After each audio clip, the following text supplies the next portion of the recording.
વિસાવદર પ્રત્યે એસટીના ઉચ્ચ અધિકારીઓનું ઓરમાયું વર્તન, બંધ રૂટથી મુસાફરો હેરાન.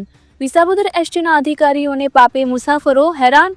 વિસાવદરમાં ધારી ડેપો દ્વારા ચલાવવામાં આવતા 3 રૂટ બંધ કરવામાં આવતા મુસાફરોને ના છૂટકે પ્રાઇવેટ વાહનનો સહારો લેવો પડે છે.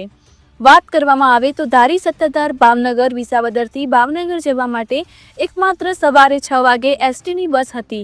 તે રૂટ બંધ કરેલ. 11 વાગ્યાની મહુવા જુનાગઢ, 1:30ની ધારી જુનાગઢ એમ 3 રૂટ બંધ કરેલ છે. ત્યારે વિસાવદરથી ભાવનગર, સાવરકુંડલા, મહુવા જવા માટેના પેસેન્જરને ના છૂટકે પ્રાઇવેટ વાહનનો સહારો લેવો પડતો હોય તો મીડિયા દ્વારા વિસાવદર એસટી ટ્રાફિક કંટ્રોલરની મુલાકાત લેતા સ્ટાફની ઘટને લીધે રૂટ બંધ કરેલ હોય. સ્ટાફ આવતા તુરંત તમામ રૂટ ચાલુ કરવામાં આવશે તેવું મીડિયાને જણાવેલ. Reporter Harish Mehta, Visavadar. Visavadar ST traffic controller Maheshbhai Nimavat.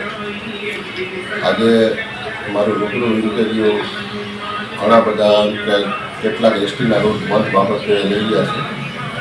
તે બદલ હું જાણું છું ત્યાં સુધી જે 6 મહિનાના કોન્ટ્રાક્ટવાળા એસટી ડ્રાઈવરો હતા એમનો કોન્ટ્રાક્ટ પૂરો થઈ ગયા હતા. તેમનો કોન્ટ્રાક્ટ રિન્યુ થયેલ નથી હજી અને નવા ડ્રાઈવરોના ઓર્ડર આવકમાં હોય. અત્યારે ડ્રાઈવરોની ખૂબ જ ઘટ હોવાથી વિસાવદર આવતા જુનાગઢથી સાવરકુંડલા જુનાગઢ જે 3 રૂટ બંધ છે. ધારી ડેપોના પુના સત્તાધાર ભાવનગર જે રૂટ બંધ છે. તે બધો ઘટનું કારણ ડ્રાઈવર ઘટનું કારણ છે, બીજું કોઈ કારણ નથી. અને આ ચાલુ ડિસેમ્બર માસમાં નવા ડ્રાઈવરોના ઓર્ડર ઇસ્યુ થશે અને નવા ડ્રાઈવરો તેમની ફરજ ઉપર હાજર થશે એટલે તુરંત ચાલુ કરી દેવામાં આવશે, આવું જાણવા મળેલ છે.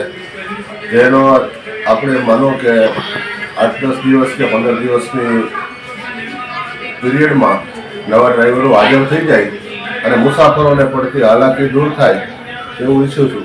હવે એક આપણે સુરત માટેની જે કનેક્ટિવિટીની માત્ર એક જ બસ હતી એ પણ બંધ થઈ ગઈ છે. એનું શું કારણ? એ તો જુનાગઢ ડેપોની હતી.